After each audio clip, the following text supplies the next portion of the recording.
And they saw it in the hadith. Go tomorrow, go to any bookshop. I swear by Allah, find the book of Darud. And you open this, and you see the Salatul Fatih there, not complete even.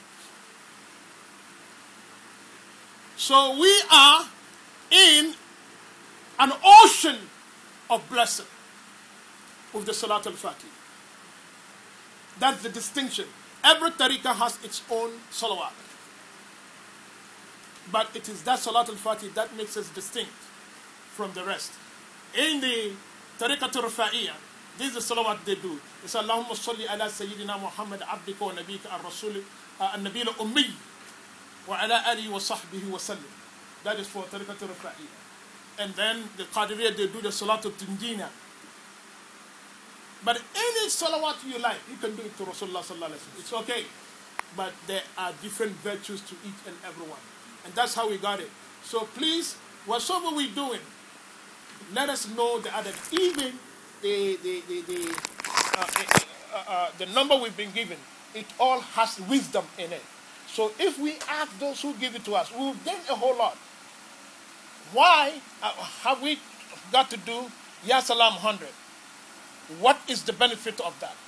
I made a big mistake, and I will have to live with this big mistake for the rest of my life. One day my father called me, and he says, I'm going to go to Nigeria. But if you don't do what I ask you, when I come back, you will not see what is under my armpit. And he put me to take care of his room, and I'm the 7th child of his. How can I do that? I became afraid, but I sat down there until my auntie, the mother of Sheikh Salih Shaban, came and he said, no, you are not going to stay here. You got to go to your brother in Accra. But I said, but my father asked me to stay here until he comes back. He says, no, you must go to your brother in Accra. So she gave me £2 and told the youngest brother of Sheikh Salih Shaban to take me to Accra. I'd never been to Accra by myself. So I came to Accra like a jungle man, and then with Sheikh Salih Shaban all the time. When my father came back, I came back to see my father. He couldn't recognize me. And one day he said, I should come back from Accra. I came, and he said, okay, I want to give you something. That is, wheresoever you go, when they shoot you, nothing will touch you.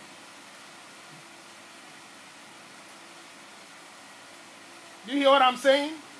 See, sometimes ignorance breeds, it causes you a lot of trouble. It makes you a big loser.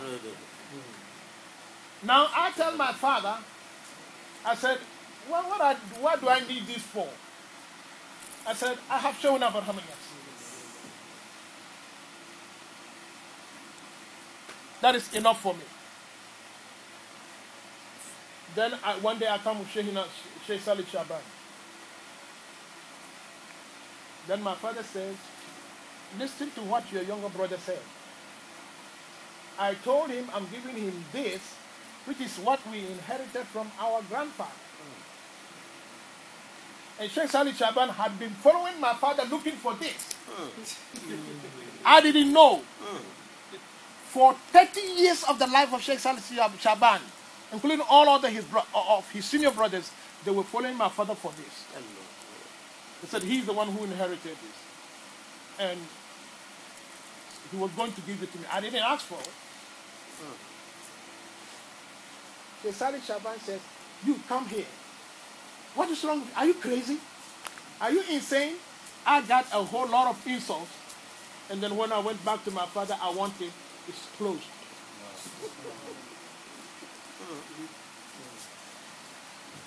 He has inherited all this as he read. He wrote everything from the center of the Quran. There is nothing you want in this world that is not in the Quran. That can cure anything. And as he read the Biyam Bukata Kome Duka, my father, he writes the entire Holy Quran from Hifz from Bil Hifz. He read all the Asrar also bil him. And guess what? All of these is gone. I say this about this man's father. This man, you know him, but you don't know his father. Exactly. I don't think he himself knows his father. Exactly. No. This man's father was number one khadim of Sheikh Umar. And he became more than khadim. Exactly. He is the only person, and I repeat, only person who would tell Sheikh Umar, this is where we go. Sheikh Umar will say, I'm going here. And then he will say, no, we're going there. And then Sheikh Ibrahim Yas will leave and go there. This man's father. Like Abu Bakr and Muhammad. Nowhere will Sheikh Ibrahim Yas will travel to without his father. There were three of them. Without his father, Sheikh Salih Shaban and Barhama Job. Sheikh Barhama Job. Barhama Job is still alive. But this man said about his father. I'm saying about his father. The first murid of Sheikh Ibrahim Yas to step in America was his father. Sheikh Ibrahim Yas sent him to prepare the place and do certain things spiritually and come back because he wanted to send, he said, the Imam of the time to America. That was Imam Hassan Sisi. And it was his father who went and prepared all the place for Imam Hassan Sisi. All ulamas all over the world, they've gone to America, but none of them is popular like Imam Hassan Sisi. Okay. None of them have been accepted, even at the United Nations, except Imam Hassan Sisi. It is as if there is no any ulama important on the planet Earth as far as Islam is concerned, but Imam Hassan Sisi. This is because of the work this man's father went to do. Finally,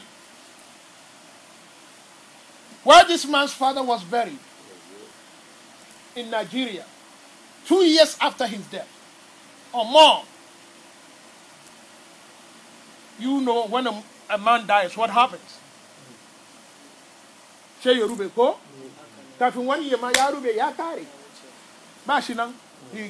gets rotten and gone.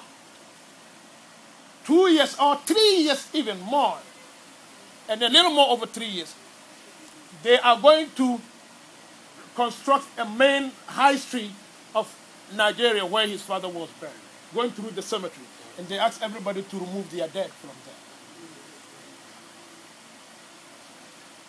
His father was removed forcibly from where he was, and it is as if he just went in there by himself, alive, and laid down in the grave. All the grave, everybody is completely gone. Lucky they find some bones. But his father is fresh, intact, and perfume. His clothing is bright, and there is no mere dust on his clothing.